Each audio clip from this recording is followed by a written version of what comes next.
Baik, pada pagi hari ini kita akan bahas tentang mekanisme deformasi pada proses pembentukan logam, di mana pada mekanisme deformasi ini kita meninjau gaya-gaya atau tegangan yang bekerja pada proses manufaktur metal forming atau pembentukan logam.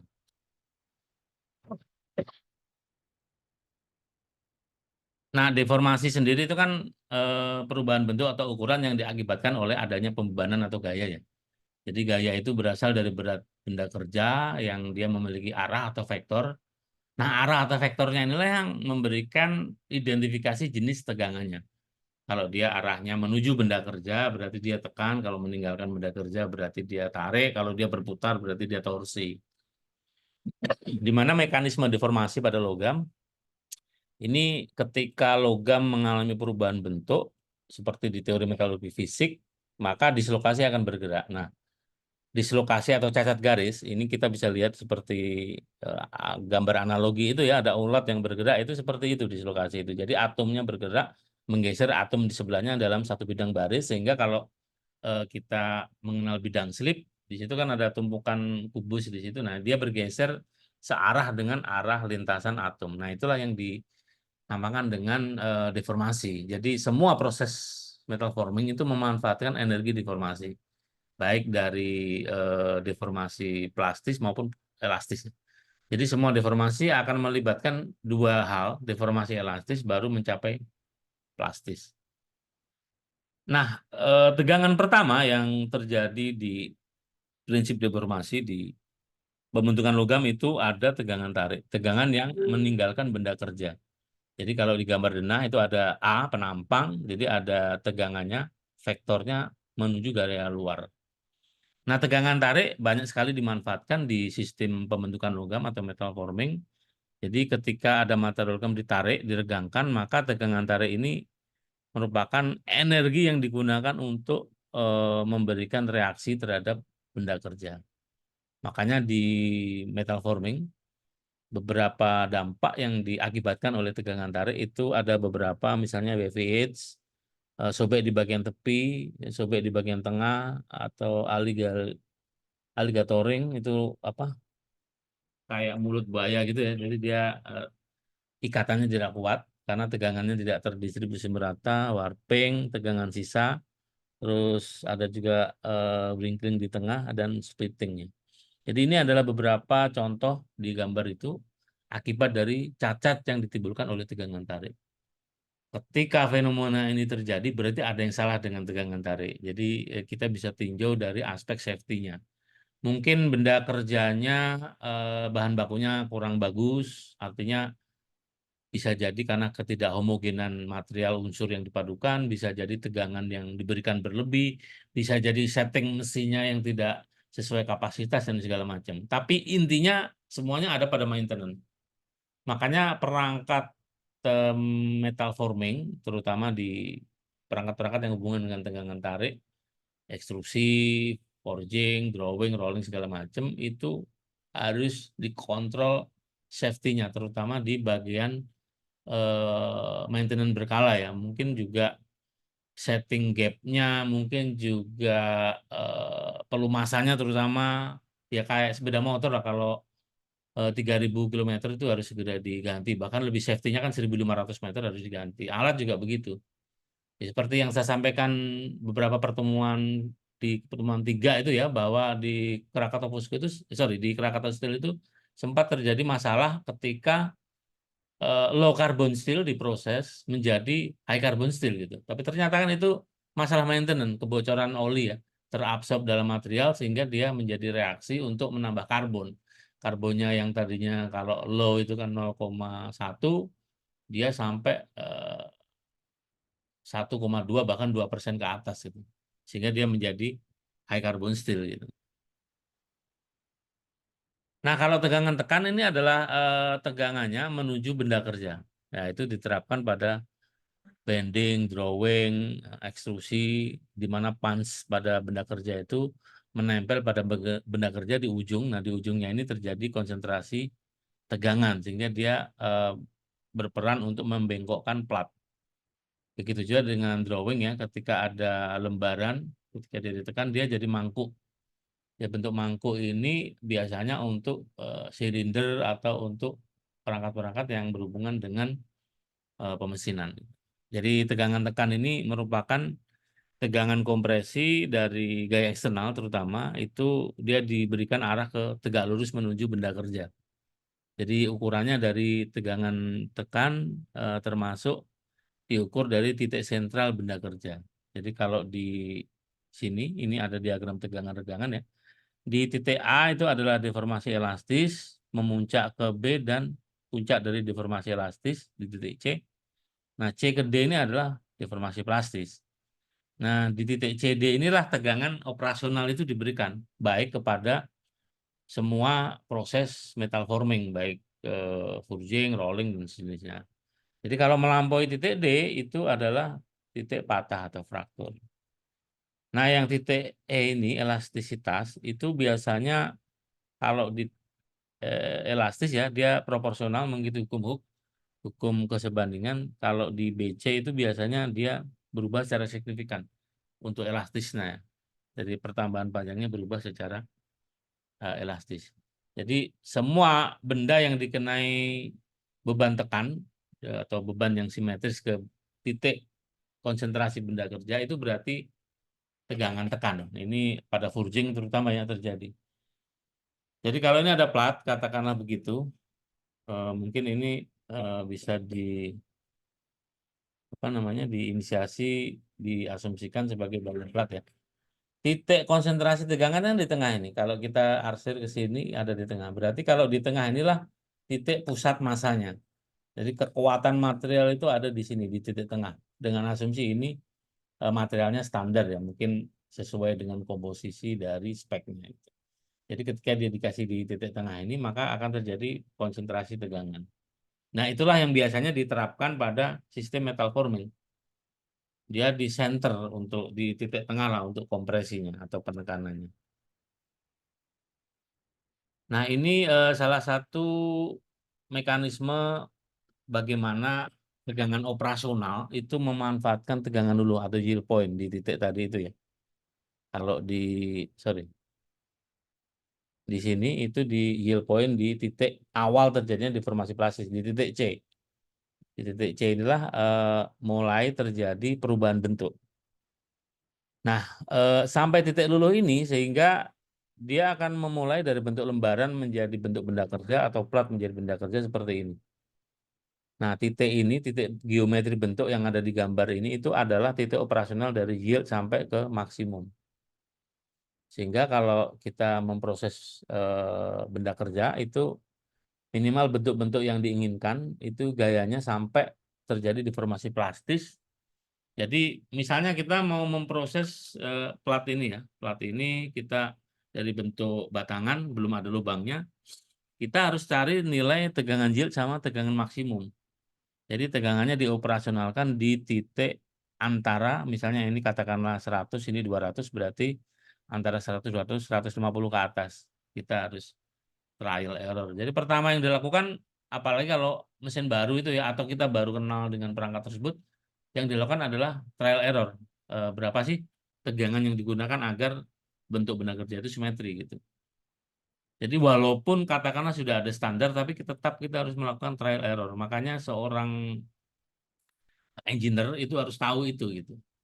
Jangan sampai tidak tahu itu karena itu kan pekerjaan walaupun pekerjaan operator, teknisi, engineer harus tahu. Karena jangan sampai nanti trial error settingnya tidak sesuai gitu. Jadi apalagi setiap spek material benda kerja baru itu wajib melakukan trial error.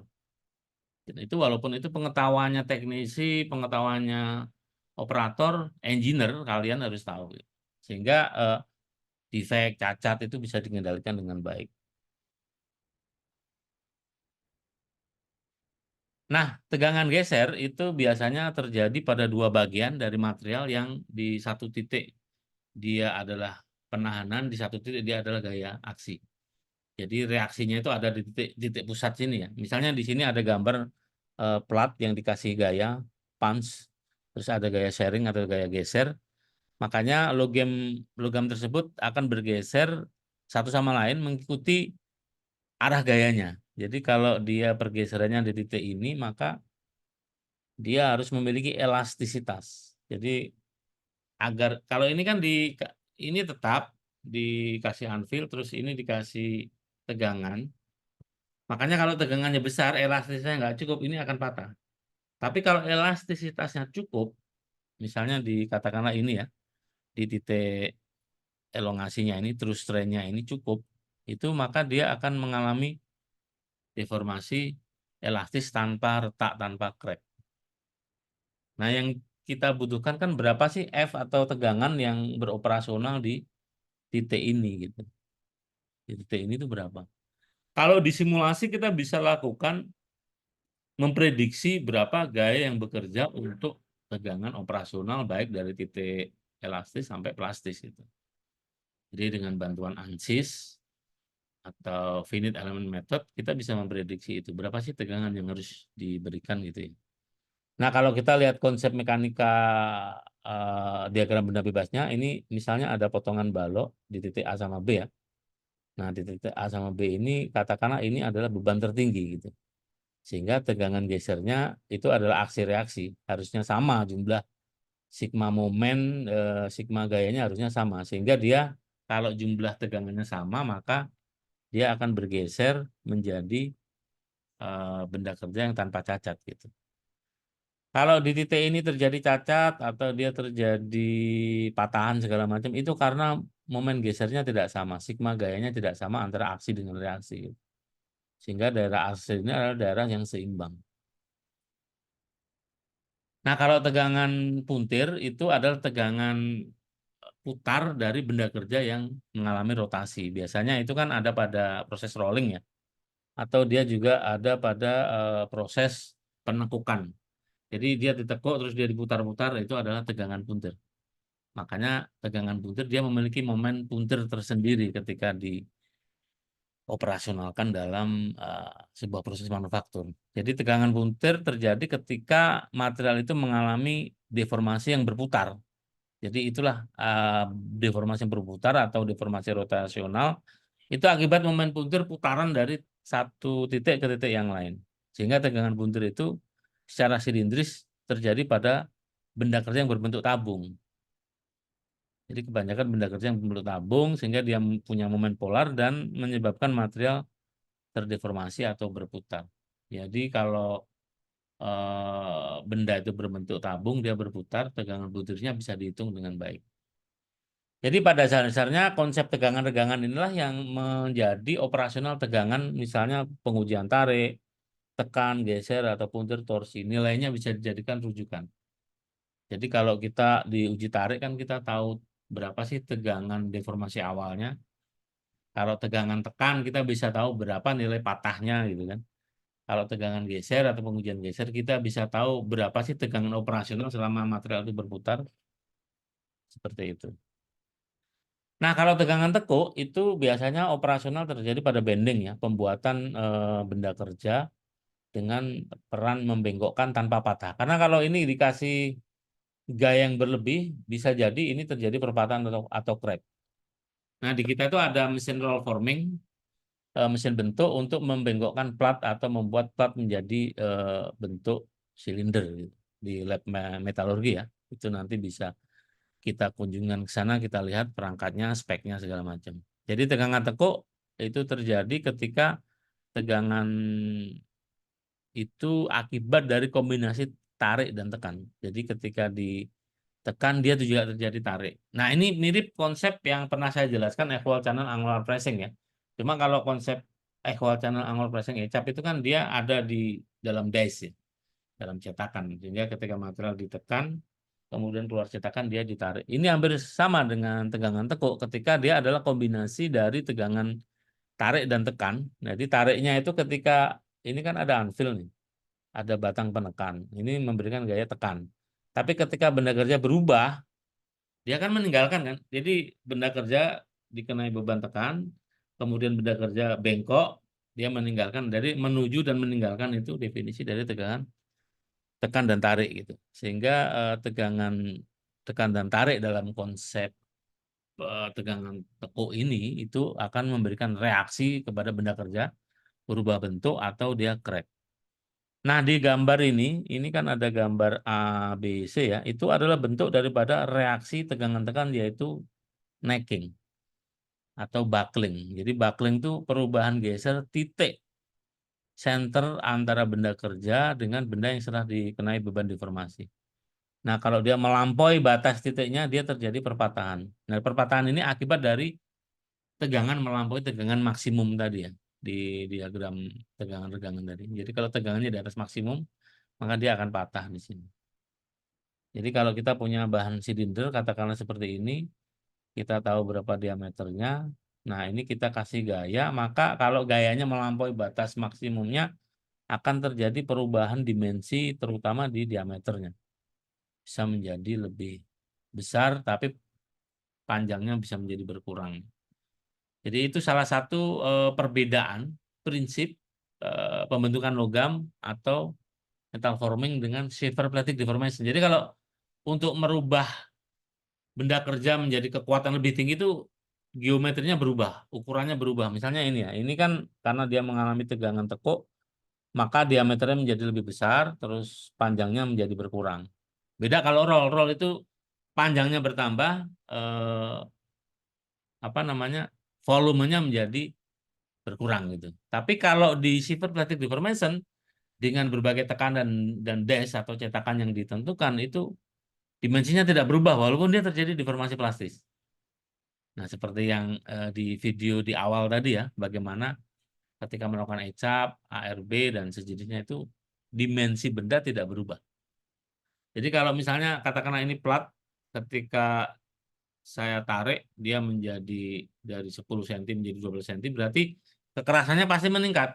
Tapi kalau ini saya proses dengan ECAP, equal channel angle pressing, saya tekan, kemudian di daerah gapnya dia belok, ukurannya sama, nggak berubah, tapi kekuatannya berubah. Seperti itu. Nah, jadi tegangan itu bisa kita deskripsikan sebagai bagaimana gaya yang ada dalam benda kerja itu terdistribusi di dalam titik-titik tertentu, sehingga tegangan itu bisa diukur seperti mengikuti arah vektornya. Jadi kalau tegangan geser, vektornya berputar, tarik dia meninggalkan benda kerja. Kalau kombinasi berarti dia antara geser dan tarik. Terus kalau tegangan normal itu berasal dari berat beban benda kerjanya itu, dan itu merupakan apa namanya, definisi dari tegangan. Nah, terakhir ini tegangan dengan karakteristik sifat logam. Jadi ini saling bertaut ya, ketika di sifat mekanik misalnya, sifat mekanik itu sifat yang berhubungan dengan tegangan. Jadi ada kekuatan, jadi kekuatan itu diukurnya seberapa besar tegangan yang diberikan sampai patah. Misalnya ini saya punya plat baja, patahnya 200 megapascal, berarti kekuatannya 200 megapascal. Tapi kalau kekerasan, berapa beban gores ketika dia terjadi deformasi plastis di titik tertentu. Nah, itu biasanya diukur dengan skala ada Vickers, ada Brinell, ada Rockwell gitu. Nah, kalau ke uletan, bagaimana dia bisa mengalami pertambahan panjang? Berapa persen pertambahan panjangnya? Nah, itu kira-kira apa namanya, definisi dari sifat mekanik. Sebelum kita bahas ke sifat fisik dan teknologi, barangkali ada yang tanyakan?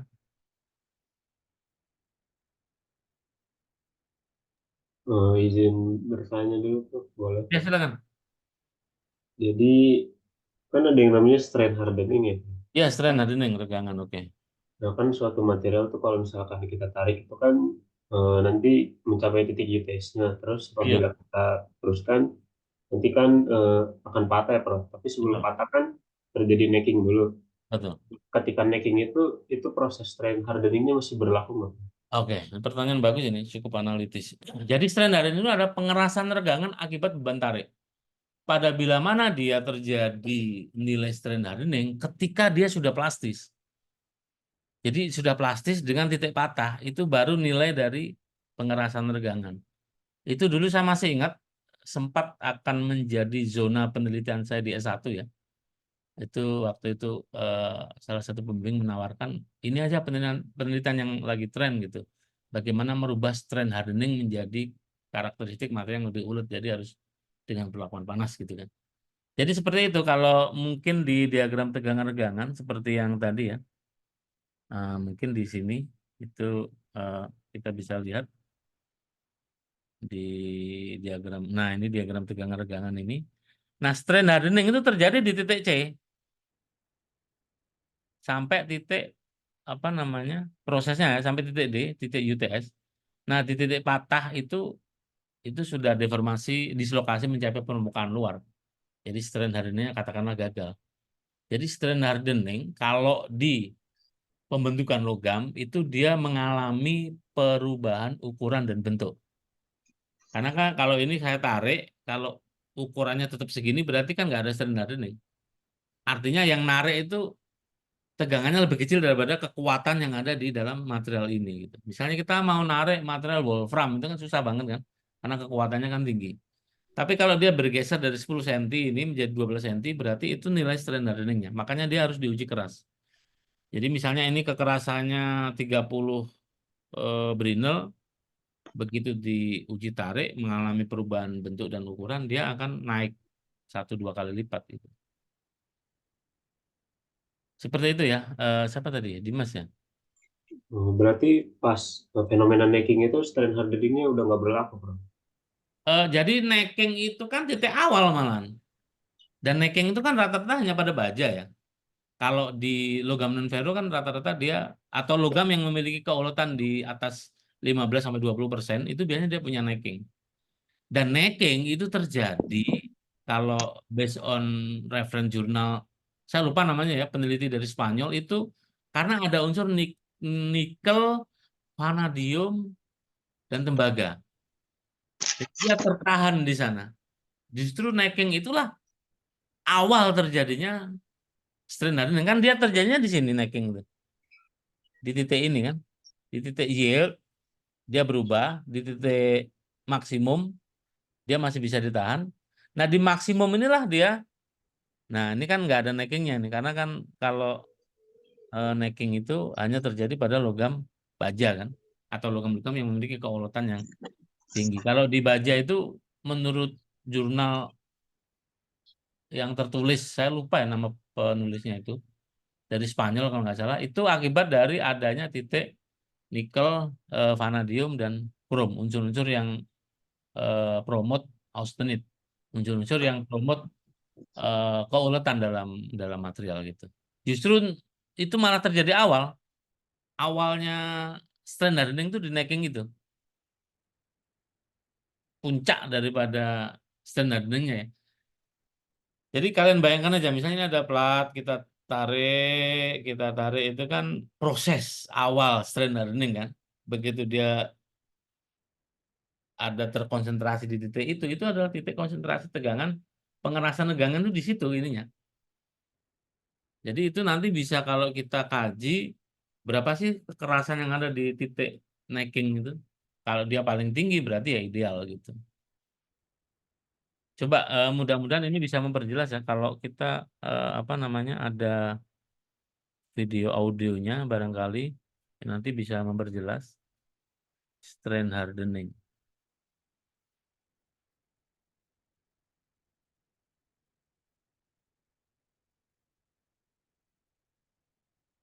Saya kalau ada, nah ini strain hardening dari India ini ya, ada dari India penjelasannya. Mudah-mudahan ini bisa memperjelas. What is ClickUp? ClickUp is an all-in-one productivity software where you can manage everything and anything related to your work. Your documents, your chats, your whiteboards, your projects. The value of Now we will discuss the strength of this wire by bending. The deformation goes on. Nah ini kan titik awal di mana dislokasi itu bergerak ya. Jadi dislokasi bergerak itu dimulai dari titik yield tadi. Karena kalau elastis itu dislokasi ya bergerak tapi tidak signifikan. Tapi kalau pas di titik ini itu adalah dislokasi bergerak dari titik yield sampai maksimum. Now we will discuss it Nah, di out of sini stress strain diagram.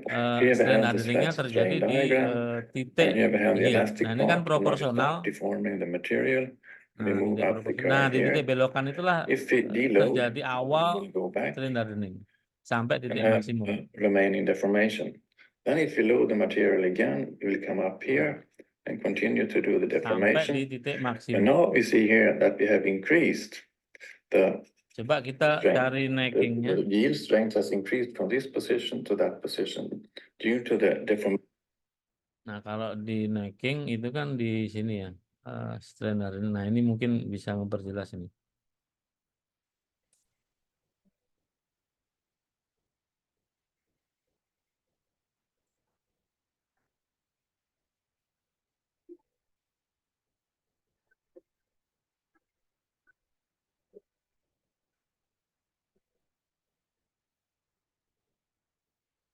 Ini kelihatan ya.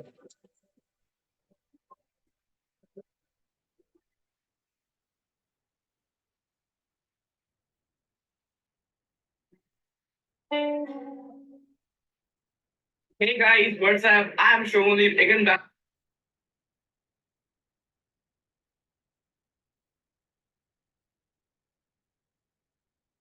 Nah, ini kalau ini ada ज्यादा neckingnya. बदल हो जा रहा है मतलब ज्यादा Antara space strand hardening dan necking dia terjadi di titik awal.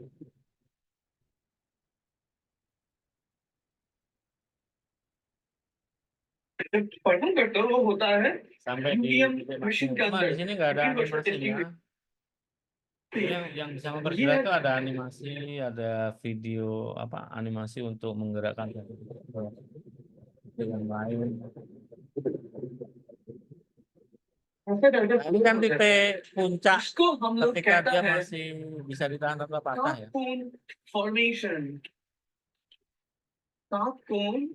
Jadi strand hardening itu bisa juga kalau perspektif definisi teori itu adalah tegangan sisa. Jadi tegangan sisa itu kan tegangan yang masih bekerja ketika material terbebas dari beban operasional. Jadi dislokasinya itu kan dia bergerak dari satu titik yield ke titik maksimum sampai ke titik di mana dia mengalami perubahan bentuk. Apakah pertanyaannya tadi ya, pertanyaan Dimas tadi, apakah di situ strand hardening tidak selesai? Strand hardening selesai kalau dia udah patah. Jadi pengerasan regangan itu terjadi kalau dia sudah mencapai titik maksimum. Artinya dia bekerjanya di titik yield sampai titik maksimum, tapi dia berhenti ketika dia patah. Jadi perubahannya di sana mekanismenya. Seperti itu ya, Dimas. Baik, paham Prof. Terima kasih banyak Prof atas jawabannya. Mungkin ada yang lain?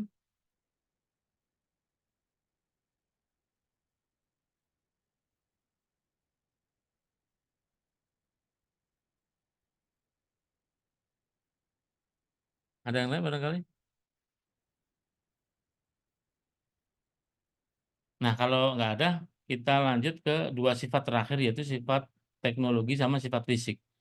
Jadi kalau sifat fisik itu berhubungan dengan densitas, berhubungan dengan titik cair atau titik lebur dari material. Nah, kalau sifat teknologi itu sifat bagaimana logam itu dibentuk, misalnya kemampuan formability-nya itu termasuk sifat teknologi, bagaimana dia bisa diproses memenuhi standar yang ada, itu juga masuk ke sifat teknologi. Mungkin dari audio video ini bisa memperjelas sifat fisik material.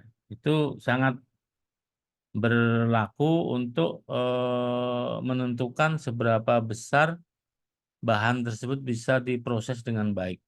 Apalagi kalau di dunia komposit itu sangat berhubungan dengan bagaimana material itu bisa dilakukan proses pemesinan, proses-proses yang lain dengan baik. Nah, sifat fisik ini saya carikan videonya.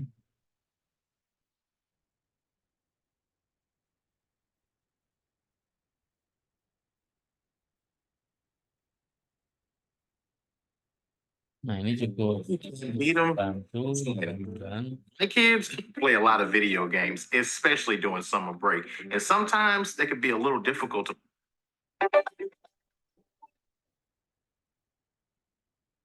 or moisture for a longer period of time.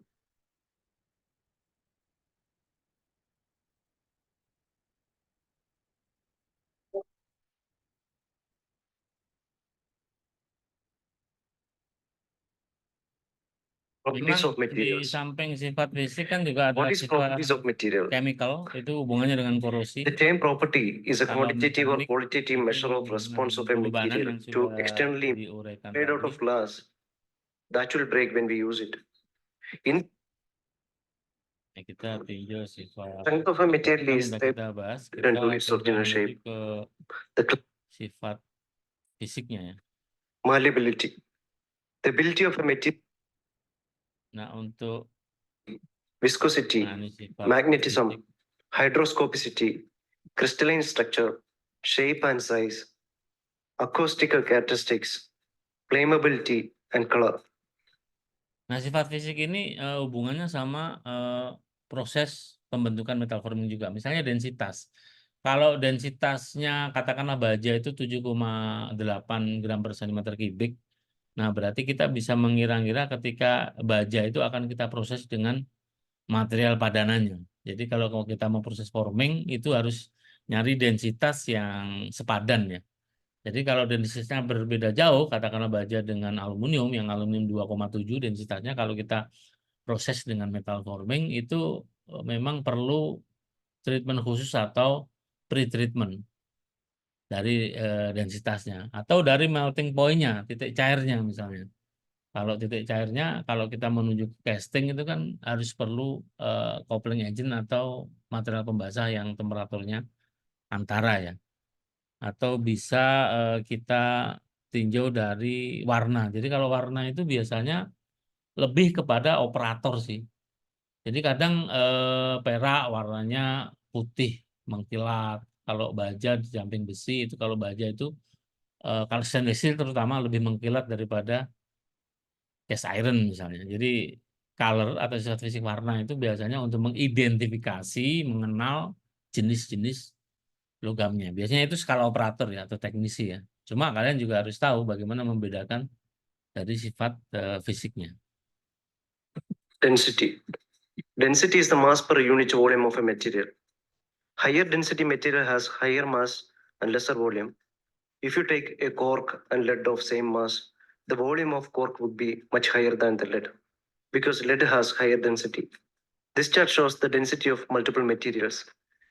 Nah ini tabel kesebandingan bagaimana kita menentukan proses manufaktur berdasarkan densitas dengan modulus Youngnya.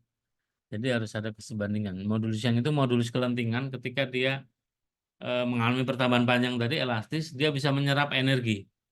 Nah itu hubungannya sama densitas. Kalau densitasnya bagus, tinggi, katakanlah baja, kemampuan menyerap energinya juga tinggi tentunya. Metals and ceramics has higher density.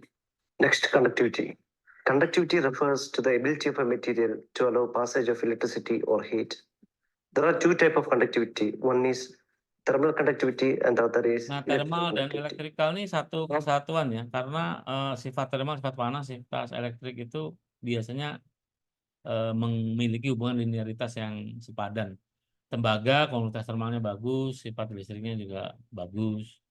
Terus juga nikel dan vanadium itu konduktivitas termalnya bagus, konduktivitas elektriknya juga bagus, makanya itu mengikuti biasanya. Property of a material to transmit heat through is called thermal conductivity. This image shows the heat transformation from one area of the body to the another. Property of a material to transmit electricity through it is called electrical conductivity. An object can be electric insulator or electric conductor. This chart shows the electrical conductivity and thermal conductivity of multiple materials. Nah ini logam-logam dengan karakteristik electrical dan thermal conductivity yang dijadikan rujukan ya. Itu ada titanium, ada stainless steel, ada high carbon steel, nikel, magnesium, copper, dan sejenisnya. Copper and aluminum alloys has higher electrical conductivity and thermal conductivity. Next, optical property. Optical property is the capability of a material to let the light pass through it and objects clearly seen. A material can be opaque, translucent, or transparent. Through transparent material, we'll be able to see any object very clearly. Whereas if you see through any opaque object, you will not be able to see anything. Untuk aplikasi yang If you mekanik, see through translucent material, misalnya untuk you will see the object partially. perangkat You will not be able to see the tersebut object clearly. itu sangat The image shows how the diperlukan object sifat can be seen through opaque, optik. translucent, and transparent material. Melting point and boiling point. The capability of a material to melt under high temperature defines Nah, kalau the melting point of itu material. sangat berhubungan Melting dengan point is proses the temperature at which material goes from pengerjaan ya, solid to panas liquid dingin. state. Kita harus Boiling tahu point. kalau di minggu kemarin Capability sudah of a disampaikan material to boil under panas high itu di atas temperature is called rekristalisasi, kalau boiling dingin point. di bawah rekristalisasi. Next, solubility. The measure of how much a solute will dissolve in a solvent Nah, ini is biasanya called untuk solubility of the partikel material. cair atau partikel The gas. solubility of one substance in another is determined by the balance of intermolecular forces between the solvent and the solute. The image shows the solute, put it in a solvent, and had become a solution.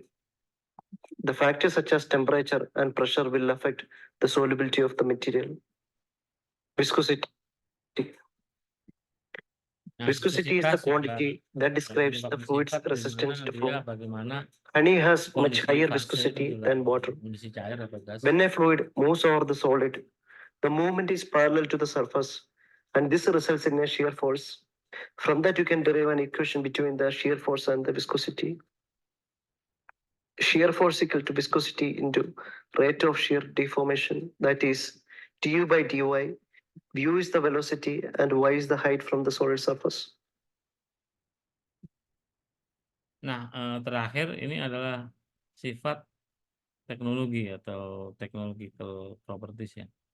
Itu bisa kita lihat dari bagaimana produk metal forming tersebut dibuat. Apakah sudah memenuhi kriteria sifat teknologi?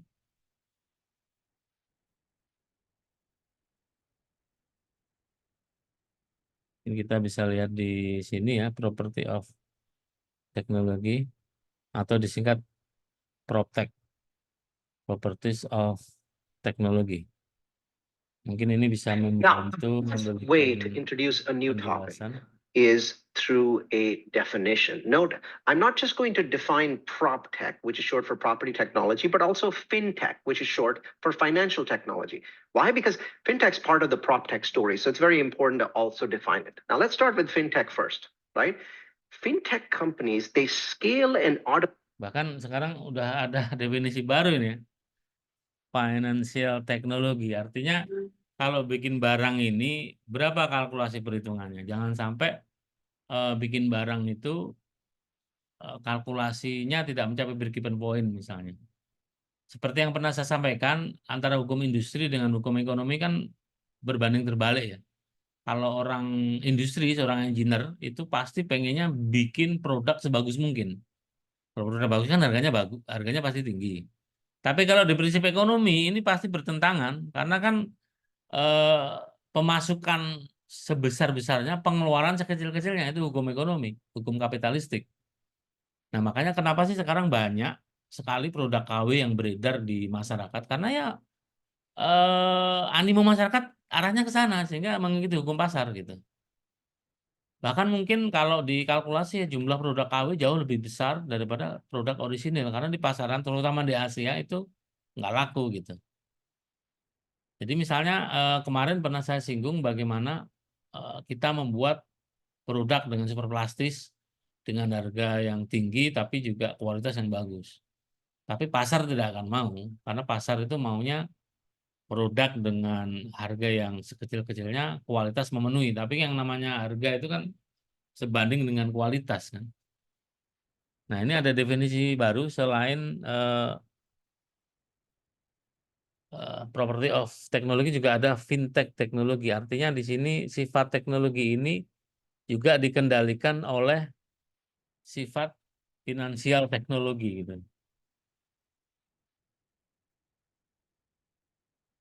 Nah, mungkin ini juga salah satu perkembangan saat ini yaitu nanoteknologi itu juga bagian dari sifat teknologi di mana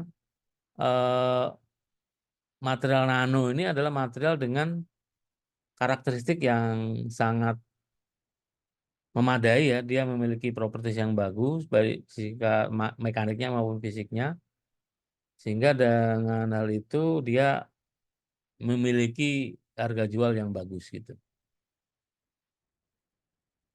Seperti itu kira-kira apa namanya sifat teknologi.